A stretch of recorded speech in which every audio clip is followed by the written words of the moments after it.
A new study of sex education around the world shows that teenagers feel embarrassed, teachers are ill-prepared, and the course content is outdated and stereotyped. Surveys of teenagers' opinions on their experience with school-based sex and relationship education stray from across Europe, the Americas, the Middle East, Australia, and Asia are almost universally damning. Course content is often outdated, negative, and narrow-focused, they say, and it is taught by teachers who are ill-prepared for such a sensitive and often embarrassing subject. Schools need to acknowledge that sex is a potentially embarrassing and anxiety-provoking topic. At present, schools don't take account of this when organizing the delivery of STIs, says lead author Pandora Pound from the University of Bristol, UK. I often find that when I go into hockey schools in Denmark, that these pedagogical approaches are often forgotten and the teacher just plays a movie because that's an easy and understandable choice if the teacher feels incompetent or uncomfortable with these topics. Line Royen, Ph.D., student, Danish School of Education, Aarhus University, Denmark. They attempt to teach it in the same way as other subjects like history or maths, but this fails young people and the school teachers who have to deliver it, she says. Despite these failings, school-based STI is widely regarded by researchers as vital to improving young people as sexual health as well as safeguarding them and helping to combat. Pound writes in the new study, which is published in the scientific journal BNJ Open, from Sweden to Brazil, sex ed does not cut it.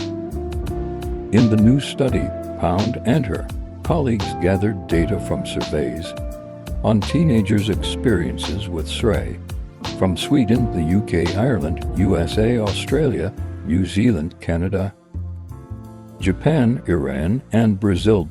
They brought together the findings from 48 published studies, which met certain criteria for methodology, quality, and relevance, and biased information on abortion, sexually transmitted diseases.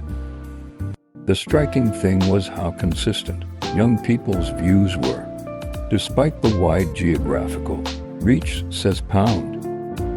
You might think that some studies would produce highly contrasting data, such as the studies from Japan or Iran, but this wasn't the case. Young people's views were striking consistent wherever they came from, she says. Sex and relationships taught as problems to be managed.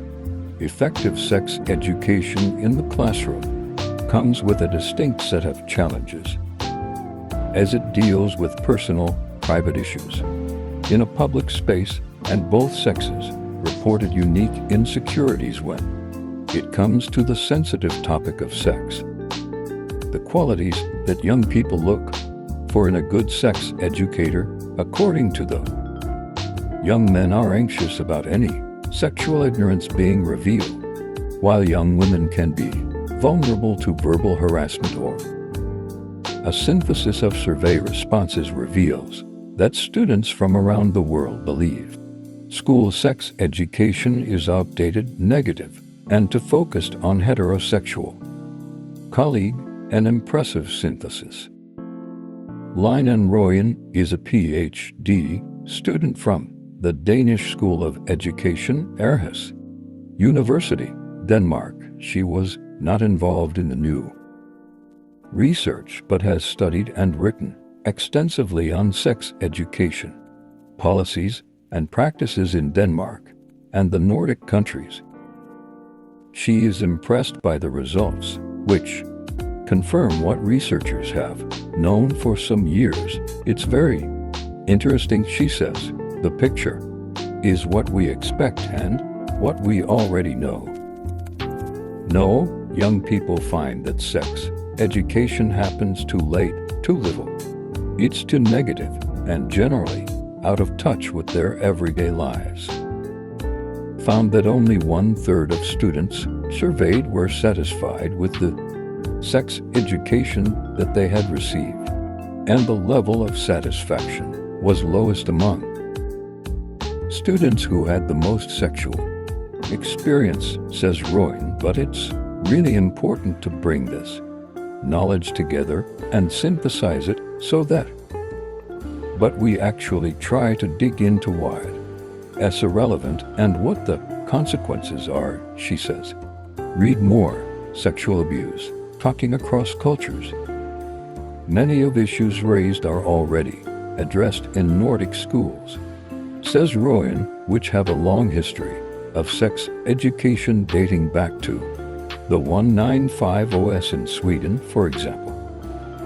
Experts from NGOs and school nurses supplement regular school sexual education programs, while school curricula across the Nordic countries are designed to incorporate sex education into all regular academic classes. Chlamydia statistics can crop up in a Danish maths class, for instance, or romance may become the focal point of a Swedish literature lesson. Exposing kids to information about sex and relationships on a daily basis within their current subjects means that these issues become a part of pupils' personal and social development, where they gradually learn how to address them in respectful dialogues with their peers, says Royan. Anecdotal evidence not published. Research suggests that such approaches work well, and this is something that other countries could learn from, she says, but there are pitfalls. For example, many schools do not prioritize these approaches, and teachers do not receive any additional specialized training to approach these issues in the classroom.